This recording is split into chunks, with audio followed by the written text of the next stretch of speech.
Dimuliakan Allah.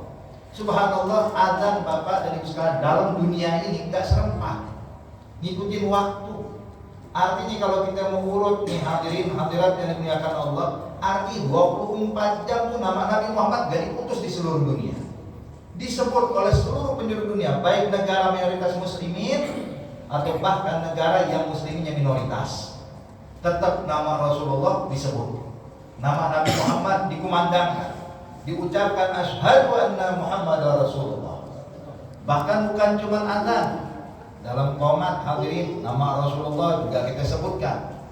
Kemudian bukan hanya itu, di dalam sholat 5 waktu, bahwasanya mengucapkan nama Nabi Muhammad di dalam sholat itu hukumnya wajib. Masa iya wajib? Buktinya waktu tahiyat. Kita tahiyat apa yang kita baca? Asyhadu an la ilaha illallah wa asyhadu anna Muhammadan abduhu wa rasuluh.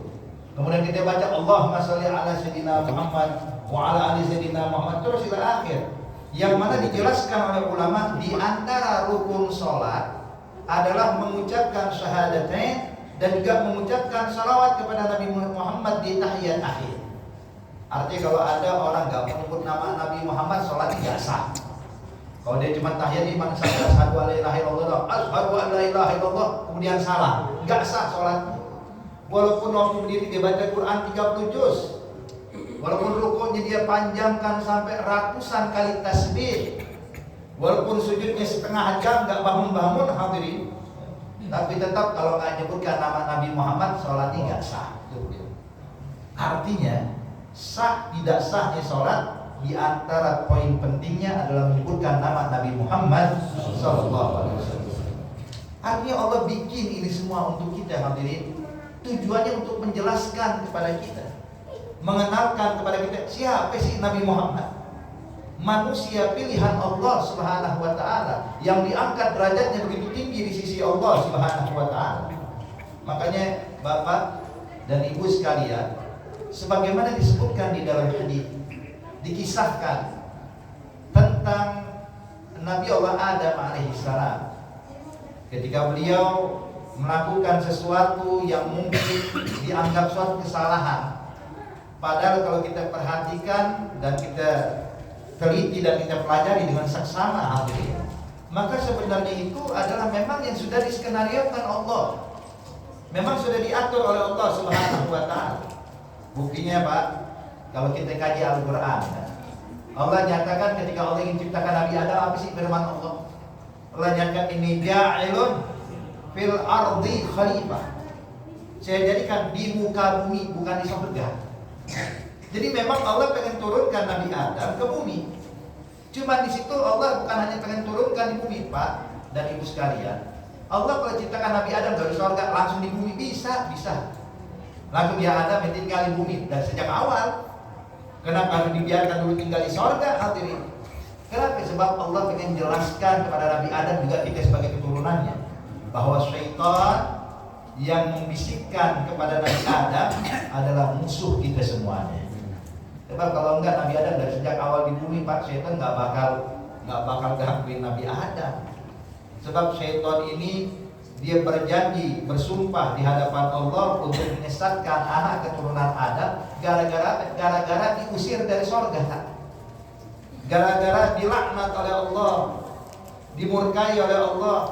Ketika Allah Subhanahu wa ta'ala menyatakan wa idh qulna lil malaikati isjudu li Adam fasajadu illa iblis. Ketika kami perintahkan ayo semua sujud pada Nabi Adam. Sujud bukan sujud nyembah, tapi sujud yang dimaksud adalah sujud menghormati Nabi Adam. Penghormatan kepada sosok Nabi Adam alaihissalam yang diberikan oleh Allah, ilmu yang tidak diberikan kepada malaikat saat.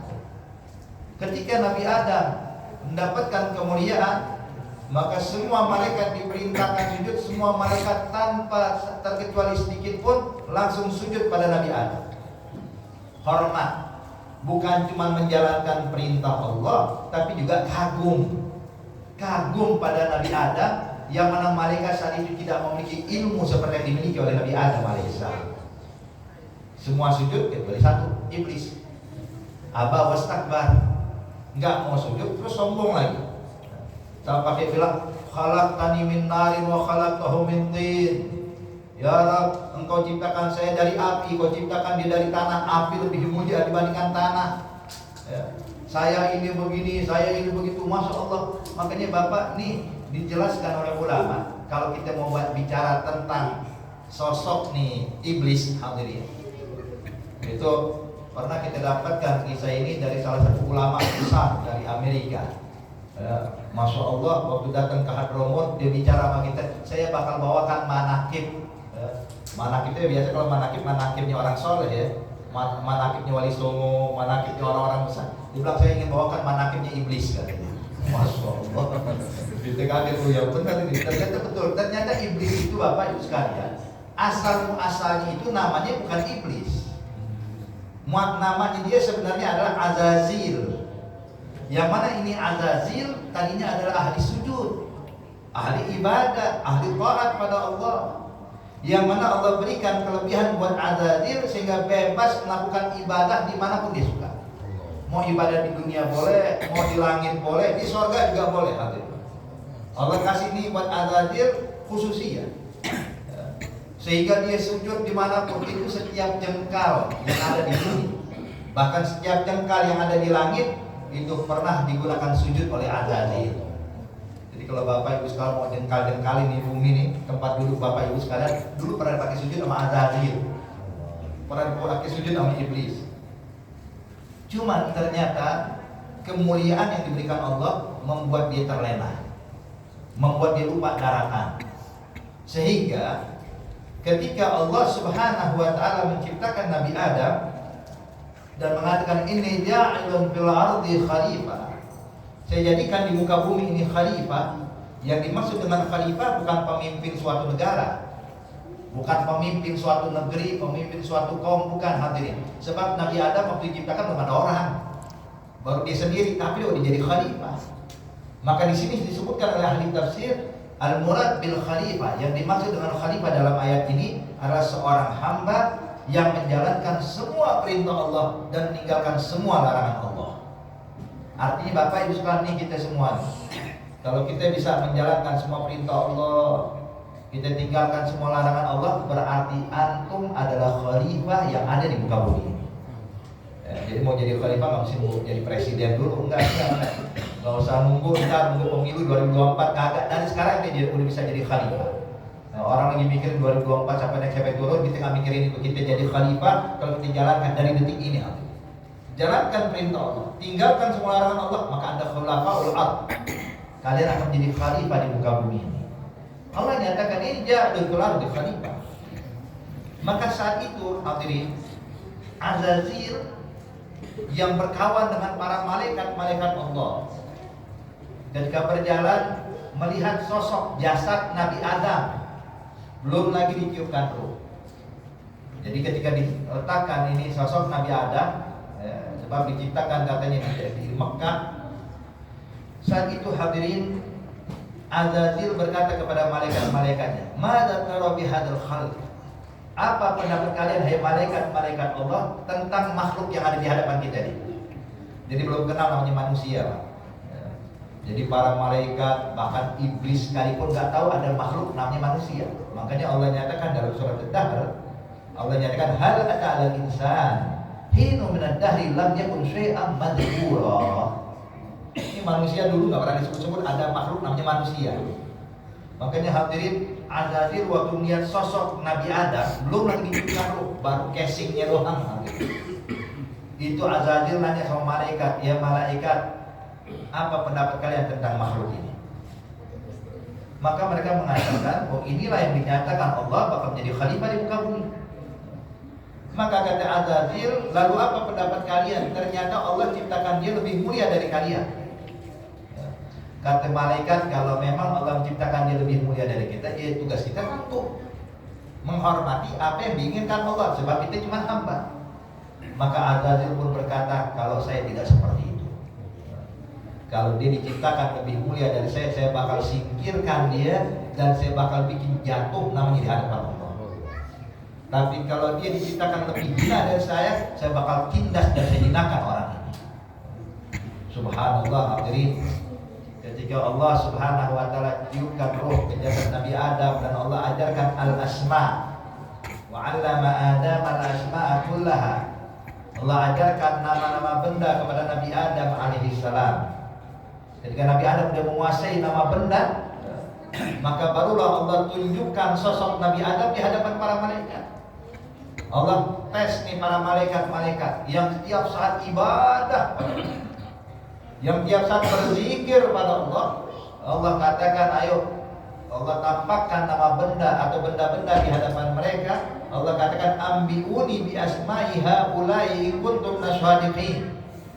Malaikat, coba sebutkan nama-nama benda yang ada di hadapan kalian. Kalau kalian memang benar kalian adalah orang makhluk yang mulia, yang banyak ibadah, yang banyak berzikir, banyak bertasbih, ayo sebutkan nama benda di hadapan kalian. Maka subhanallah, semua malaikat mengatakan subhanak, la ilma lana illa ma 'allamtana innaka antal alimul hakim. Nyerah malaikat, enggak tahu ya Allah. Kita enggak tahu nih nama-nama benda. Kemudian Allah perintahkan Nabi Adam menyebutkan nama-nama benda sebagaikan seorang guru menyampaikan ilmu kepada murid.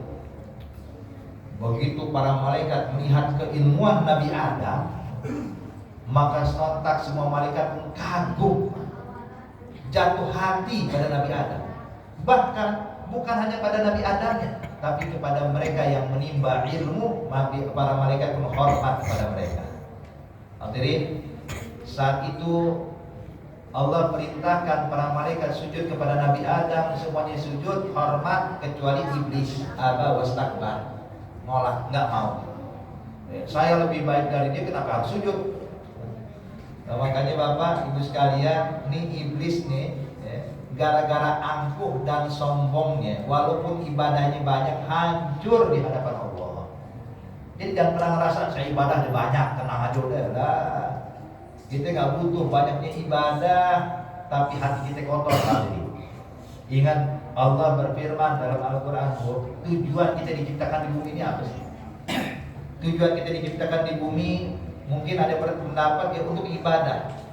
Allah nyatakan wa ma khalaqul jinna wal insa illa liya'budun. Tugas kita adalah untuk ibadah pada Allah. Bapak Ibu sekalian, kami dapatkan dari guru kami, itu ayat bukan menjelaskan tujuan kita diciptakan. Kenapa? Buktinya ada makhluk diciptakan Allah enggak sujud pada Allah. Ada makhluk diciptakan sama Allah. Allah yang ciptakan Fir'aun, Allah yang ciptakan Namrud, Allah yang ciptakan Qarun. Tapi apakah ibadah pada Allah? Enggak. Berarti itu ayat adalah keinginan Allah agar kita bisa ibadah pada Allah. Tapi tugas utama kita dan hikmah diciptakan kita bukan itu. Lalu apa hikmah kita diciptakan oleh Allah? Allah nyatakan dalam ayat yang lainnya, alladzi khalaqal mauta wal hayata liyabluwakum ayyukum ahsanu amala. Nih tujuan kita diciptakan untuk diuji, untuk dites oleh Allah. Dites apa? Allah nyatakan ayyukum ahsanu amala. Siapa yang paling terbaik amalnya? Allah nggak nyatakan di dalam ayat tersebut ayyukum aktsaruhum amala, yang paling banyak amalnya, enggak. Yang paling banyak amal itu yang paling bagus, tidak. Tapi Allah nyatakan aktsaruhum, yang aktsaruhum ahsanukum amala, yang paling bagus amalnya. Makanya hadirin, banyaknya amal cuma punya sifat sombong percuma. Cukup iblis sebagai pelajaran buat kita. Makanya ini Allah mengatur skenario begitu hebatnya hadirin, biar kita paham nih, bahwasanya membuka mata hati kita dan kita bisa melihat banyaknya ibadah, tapi kalau hati kotor percuma. Banyaknya ibadah cuma punya sifat angkuh percuma. Tapi gimana caranya? Perbagus bukan hanya amal zahir tapi batin kita. Maka dalam ayat yang lainnya Allah nyatakan yauma la yanfa'u malun wala banun illa man atallaha biqalbin salim. Hari nanti di akhirat kelak enggak ada lagi gunanya harta benda, anak keturunan lain-lain, enggak. Yang paling bermanfaat nih kalau datang bawa hati yang selamat. Lihat dalam surah Wasyamsi wa duhaha. Allah bersumpah, apa sih yang diinginkan oleh Allah sumpahnya? Allah nyatakan wasyamsi wa duhaha wal qamari idza talaha wan nahari idza jallaha wal laili idza yaghshaha was samai wa ma banaha wal ardi wa ma tahaha wan nafsi wa ma sawwaha falhamaha fujuraha wa taqwaha. Apa kata Allah selanjutnya? Tujuan sumpahnya Allah apa? Qad aflaha man zakkaha wa qad khaba man dassaha. Kita kalau bersumpah kan, saya bersumpah untuk apa ini? Bersumpah kalau saya melakukan ini, bersumpah saya tidak melakukan itu. Jadi ada inti daripada sumpah kita. Nah, inti sumpah dari Allah Subhanahu wa taala dalam surah Wasyamsi wa duhaha, sekian ayat itu sumpahnya Allah semua. Untuk apa? Untuk menjelaskan kepada kita qad aflaha man zakkaha wa qad khaba man dassaha. Sungguh beruntung orang yang bisa mensucikan batinnya dan sungguh merugi orang yang mengotori hatinya. Ini isi sumpahnya Allah. Dan sekian banyak sumpahnya Allah, wasyamsi wa duhaha wal qamari idza talaha wan nahari jallaha wal laili idza yaghsha, ilmunya itu. Qad aflaha man zakkaha wa qad khaba man dassaha. Maka hadirin hadirat yang dimuliakan Allah Subhanahu wa taala. Ketika iblis diperintahkan sujud tidak mau, maka Allah pun murka dan diusirlah dia dari surga dan dia dilaknat oleh Allah ila yaumil qiyamah dan selanjutnya ila abadil abad. Hadirin hadirat yang dimuliakan Allah, iblis nggak terima. Dia merasa nih gara-gara Adam. Ini juga penyakit Bapak Ibu sekalian. Kadang nih kita kalau kena teguran dari Allah nggak mau introspeksi diri. Yang ada kita malah menyalahkan orang lain. Kenapa? Ini rezeki saya mampet gara-gara dia, sebab dia, sebab orang ini, sebab orang itu. Nggak mau introspeksi diri. Padahal lihat pelajaran iblis, dia dihukum oleh Allah karena nggak mau introspeksi diri, akhirnya tetap dihina oleh Allah. Coba kalau introspeksi diri, lihat Nabi Adam. Nabi Adam, Bapak ketika menyadari kesalahannya, nanti Bapak diceritakan setelah memakan, dia menangis, memohon ampun, bertobat pada Allah. Introspeksi diri, sadar dirinya salah. Padahal itu semuanya ada skenario Allah, cuma dia tetap menyalahkan dirinya. Maka lihat bagaimana sosok Nabi Adam dimuliakan kembali oleh Allah. Nah kita juga hadirin. Jadi kalau kita lihat tuh pelajaran semuanya untuk kita nih sebagai umat. Jadi bukan khusus nih cerita Nabi Adam enggak, buat kita. Al-Quran itu 30 juz diturunkan untuk kita, buat jadi pelajaran untuk kita sebagai umatnya Rasulullah. Makanya hadirin, hadirat yang dimuliakan Allah Subhanahu wa taala, ketika iblis nggak mau introspeksi diri, malah menyalahkan Nabi Adam, terus pakai bersumpah lagi. Dia bilang, ya Rabb, nantang iblis. Udah salah, nantang. Bilang, ya Rabb, maka saya bersumpah untuk menyesatkan anak keturunan Adam biar masuk ke dalam api neraka, ya Allah. Kemudian dia pakai doa, Allahumma anzirni ila yaumi yub'atsun. Ya Allah, panjangkan usia saya sampai hari pembangkitan. Artinya apa? Jangan matikan saya, ya Allah. Kenapa? Saya mau menyesatkan anak keturunan Adam. Allah pengen jelaskan kepada kita, Pak dan Ibu sekalian, ini iblis musuh kita. Musuh kita, ingin menyesatkan kita, hadirin. Subhanallah, Pak. Ini iblis. Walaupun dia melakukan kesalahan, tapi Allah nggak pernah nutup pintu buat dia, cuma dia ogah masuk. Allah tetap buka pintunya. Maka dikisahkan pada masa Nabi Allah Musa alaihissalam, iblis pun datang kepada Nabi Musa. Dalam riwayat mengatakan, ya Musa, anta kalimullah. Bukankah engkau Nabi yang bisa bercakap-cakap dengan Allah? Faqala na'am. Iya. Maka kata iblis, ya Musa, tolong dong tanyakan pada Allah, apakah masih ada kesempatan saya balik lagi? Ada kesempatan saya bisa kembali kepada Allah. Ibaratnya Pak, setan mau taubat. Ini kalau setan taubat kan enak ya, nggak ada lagi maksiat yang berlebihan ini. Bang, saya mau taubat, kira-kira diterima enggak? Kata Nabi Musa dan kayak gitu seneng. Ente mau taubat ya iblis? Na'am. Maka Nabi Musa langsung berkata, ya Rabb, apakah ada kesempatan bagi iblis untuk taubat? Allah jawab, ada. Ada ya Musa. Dia bilang, apa ya Allah? Gimana harus taubatnya dia? Dengan satu syarat. Apa? Sujud pada kuburan Nabi Adam. Kalau dia benar taubat, sujud pada kuburan Nabi Adam. Waktu di surga suruh sujud, gak mau. Yaudah sekarang nih, dia mau sujud aja. Aneh terima taubat. Kata Nabi, cuman itu doang syaratnya Allah. Cuman itu doang. Allah pengen jelaskan kepada Nabi Musa dan juga kita semua nanti. Senang Nabi Musa, ya Allah, mudah banget ya. Cuman sujud, hormat, kalah, dapat ampunan Allah. Maka waktu berjumpa kembali kepada iblis, ya iblis, kalas, ente dapat bisyarah, kabar gembira buat ente. Iblis senang. Ada kesempatan buat saya tobat yang Musa? Bilang, ada. Tapi dengan satu syarat. Mudah kok syarat, tidak sulit ya iblis. Gampang banget. Bilang apa itu syarat tobatnya? Ente nggak perlu nangis 1000 tahun, nggak perlu sholat sujud pada Allah ratusan ribu tahun, enggak. Allah cuma bilang sama ente kalau pengen tobat, datengin kuburan Nabi Adam, sujud pada kuburannya. Maka iblis dengan kayak itu marah. Dia bilang, ya Musa, sungguh ini suatu penghinaan buat saya. Kenapa? Masih hidupnya jadi nggak mau sujud, apalagi udah mati katanya. Akhirnya sampai sekarang nggak tobat-tobat iblis akhirnya. Nah kita juga kalau seandainya nih ente mau tobat, mau benar ya, ente begini minta maaf ya. Enak aja minta maaf ya, enggak mau. Dia duluan yang salah. Ini yang kayak gini kapan tobatnya? Kapan baliknya? Hadirat yang dimuliakan Allah Subhanahu wa taala. Jadi lihat karena keakuan, kesombongan, hancur semua ibadah. Belajar buat kita.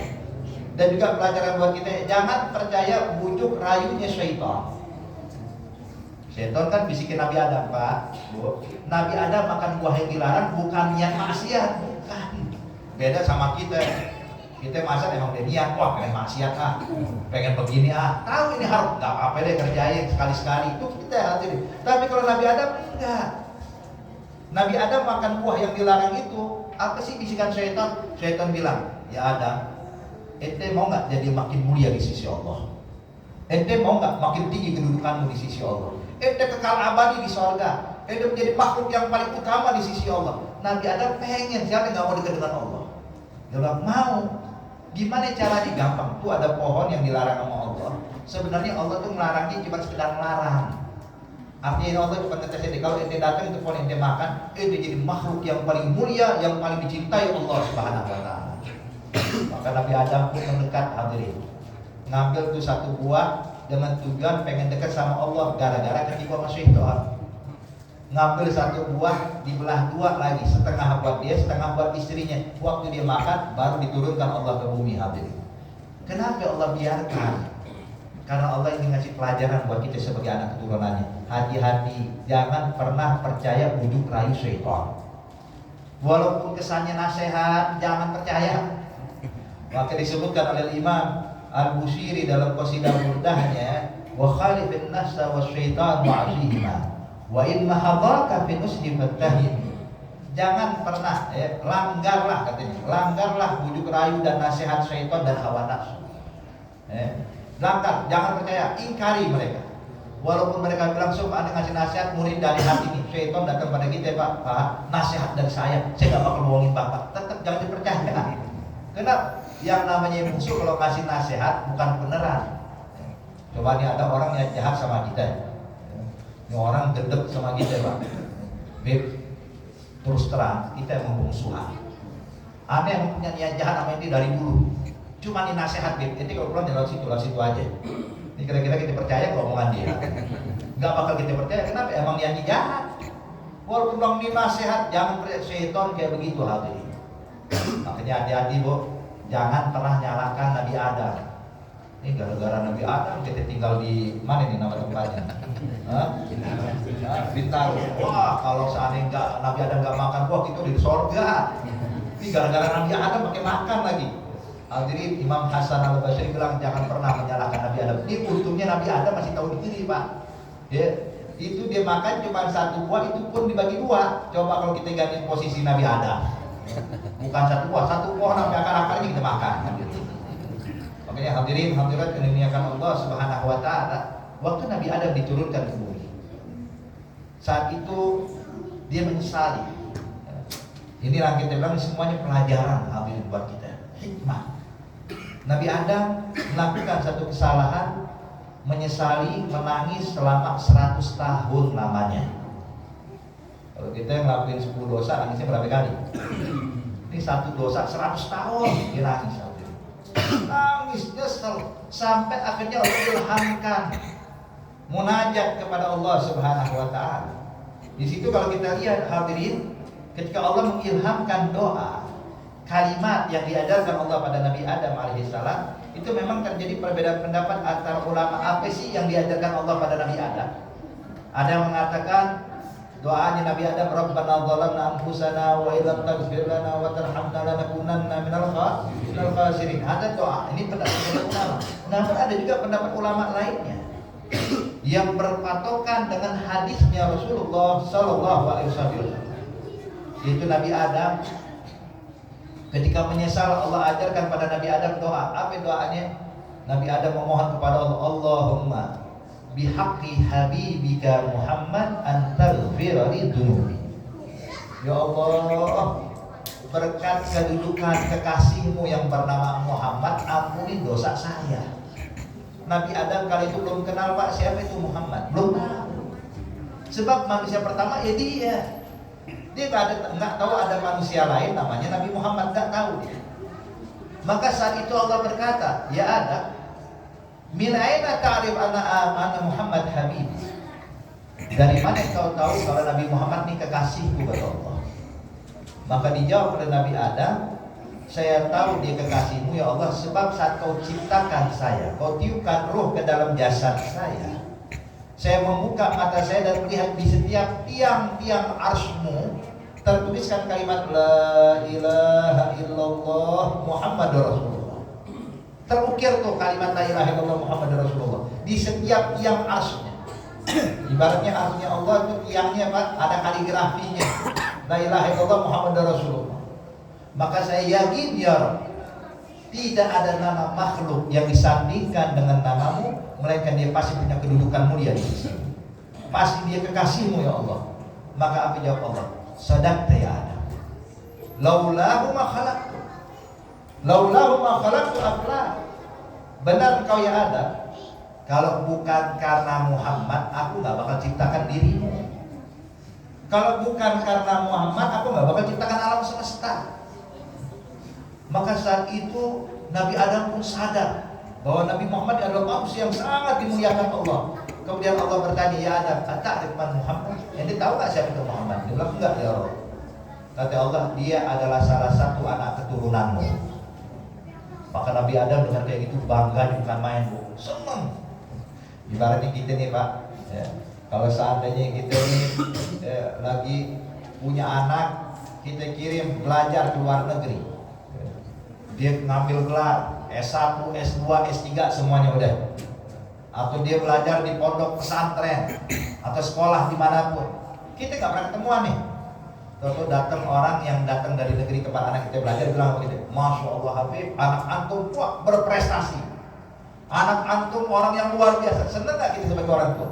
Senang. Begitu juga Nabi Adam alaihissalam. Dia bilang itu tahu nggak siapa itu Muhammad? Dia bilang dia salah satu anakmu ya. Bangganya Nabi Adam. Sampai dia melanjutkan doa Allahumma bijahi hadal walad farham hadal walid. Bagi Allah berkat sang anak, tolong rahmati sang bapak. Hadirat dan dimuliakan Allah, Nabi Adam dapat ampunan Allah gara-gara nyebut nama Nabi Muhammad. Nah kita juga nih alhamdulillah. Kita belajar sekarang nih peringatan Maulid hadirin. Tujuannya apa sih? Biar kita kenal sosok Rasulullah. Ini manusia yang sangat dimuliakan Allah, yang diagungkan Allah, yang mana setiap saat Allah ingin mengenalkan sosok Nabi Muhammad kepada hamba-hambanya. Makanya itu Nabi Adam alaihissalam kenal hadirin. Padahal Allah aturkan itu semuanya sampai lihat kalimat Allah, laulahu ma khalaqtu. Kalau bukan karena dia, aku gak bakal ciptakan engkau. Ini cerita engkau yang ada. Dari mulai saya ciptakan, tinggal di surga, sampai turun ke bumi, entar sampai kau meninggal, semuanya ini sebabnya aku ciptakan makhluk yang namanya manusia, namanya Nabi Muhammad SAW. Artinya Allah ingin kenalkan Nabi Muhammad kepada Nabi Adam. Yang mana terus terang Pak, itu Nabi Adam tuh, ya Allah, dia gak bakal melupakan jasanya Nabi Muhammad, padahal Nabi Muhammad belum diciptakan sama Allah. Hadirin, kita ini kalau ambil contoh aja. Kalau kita lagi terpuruk bang, habis harta kita, ditipu orang atau apa, nasallallahu alaihi, tidak sepeser pun kita pegang. Rumah kita nggak punya, harta kita nggak punya sama sekali. Tahu-tahu datang orang pada kita, Pak, udah Bapak nggak usah khawatir, itu rumah sebelah situ punya saya, ambil buat Bapak. Nah ini ada rekening, ambil buat Bapak. Ini uang gunakan buat kehidupan Bapak, buat kehidupan keluarga Bapak. Pokoknya apa yang Bapak butuhkan saya penuhi. Kira-kira saya mau tanya, ini orang yang udah baik sama kita, bakal kita lupain nggak jasanya? Enggak. Begitu juga Nabi Adam alaihissalam nggak melupakan jasa anak keturunan yang bernama Nabi Muhammad SAW. Hadirin, hadirat yang dimuliakan Allah, ternyata bahwasanya Allah ingin mengenalkan Nabi Muhammad bukan hanya kepada kita sebagai umatnya, tapi kepada umat-umat terdahulu pun juga dikenalkan sosok Nabi Muhammad. Allah dikenalkan, lihat dalam Al-Quran. Allah sebutkan Nabi Muhammad dalam kitab Zabur, dalam kitab Taurat, dalam kitab Injil. Disebutkan manusia yang bernama Muhammad. Allah nyatakan di dalam Al-Quran, Muhammadur Rasulullah walladzina ma'ahu asyiddaw 'alal kuffar ruhama'u bainahum tarahum ruk'an sujjadan yabtaguna fadlan min Allahi wa ridwana simahum fi wujuhihim min athari sujud dzalika masaluhum fit Taurat. Itu semua yang kita baca dalam Al-Quran, itu pun juga dituliskan oleh Allah di dalam kitab Taurat. Padahal kitab Taurat umatnya Nabi Musa. Nabi Musa yang baca itu kitab. Umatnya Nabi Musa Bani Israel yang baca itu kitab. Tapi subhanallah, nama Nabi Muhammad sudah disebutkan oleh Allah. Wa masalahu fil Injil, disebutkan dalam kitab Injil kazar'in, dan selanjutnya akhir surah. Ya, menunjukkan bahwa sosok Nabi Muhammad dan umatnya, begitu juga sahabatnya, Allah digambarkan di setiap kitab yang diturunkan Allah. Jadi bukan cuma pada kita, umat terdahulu udah tahu tuh. Makanya disebutkan oleh Imam Ka'ab al-Ahbar, salah satu sahabat bapak namanya Ka'ab al-Ahbar. Yang mana Ka'ab al-Ahbar ini, ayah dia ini adalah ulama ahlul kitab Yahudi, ahli dalam kitab Taurat, mengajarkan kitab Taurat kepada orang-orang Yahudi. Subhanallah, Ka'ab al-Ahbar dapat hidayah anaknya. Apa penyebab dapat hidayahnya? Gara-gara abahnya kalau mengajar kitab Taurat nggak pernah ada berapa lembar tuh diumpetin sama abahnya, bahkan disobek dari kitab Taurat. Bayangin Pak, kalau ada orang baca Al-Quran, nih ayat ini sobekin aja deh biar nggak dibaca sama orang. Kayak begitu tuh abahnya Ka'ab al-Ahbar. Kitab Taurat yang diajar disobek sama dia, dimasukin dalam kotak. Jadi kalau ini baca lengkap terus, yang tidak pernah dibaca. Cuman Ka'ab al-Ahbar mau nanya, segen. Sebab abahnya ulama karismatik kala itu. Maka disebutkan, digambarkan oleh Allah Subhanahu wa taala di dalam Maulid Ad-Daibai, disebutkan kalau Ka'ab al-Ahbar qala 'allamani abi Taurat ila sifran wahidah. Adkhalahu sunnah, dinyatakan abah saya ngajarkan kepada kami kitab Taurat. Dari awal hingga akhir diajarkan kepada kita, dijelaskan tafsirnya, kecuali sifran wahidah, kecuali ada beberapa lembar nih, satu kitab, satu bagian, satu pasal disobek, dimasukin dalam sunduk, dalam kotak. Saya nggak berani mau nanya sampai falamma mata. Ketika abah sudah meninggal, Fatah baru ada berani buka ke kotak. Fatah fa'idha, ternyata dalam kitab Taurat yang disobek itu, yang disembunyikan abah saya, tertulis di situ Nabiun akhir zaman mauliduhu bi Makkah wa hijratuhu bil Madinah wa sultanuhu bi Syam. Nabi akhir zaman, lahirnya di Mekah, hijrahnya di Madinah, dan kekuasaan terus tersebar sampai ke negeri Syam. Dan disebutkan sifat umat Nabi Muhammad, sifat para sahabat, semua tertulis dalam lembaran itu. Artinya apa? Allah mengenalkan Nabi Muhammad kepada makhluk-makhluknya bahkan sebelum Nabi Muhammad dilahirkan. Nah kita sekarang umatnya nggak mau kenal sama Rasulullah, nggak pengen kenal sama Nabi Muhammad, orang yang sangat dimuliakan Allah. Makanya alhamdulillah di perayaan Maulid kayak gini, tujuannya kayak begini Pak, biar kita kenal ini loh Nabi kita, bukan orang sembarangan. Gak boleh kita bilang, wah Nabi Muhammad kan sama kayak kita manusia.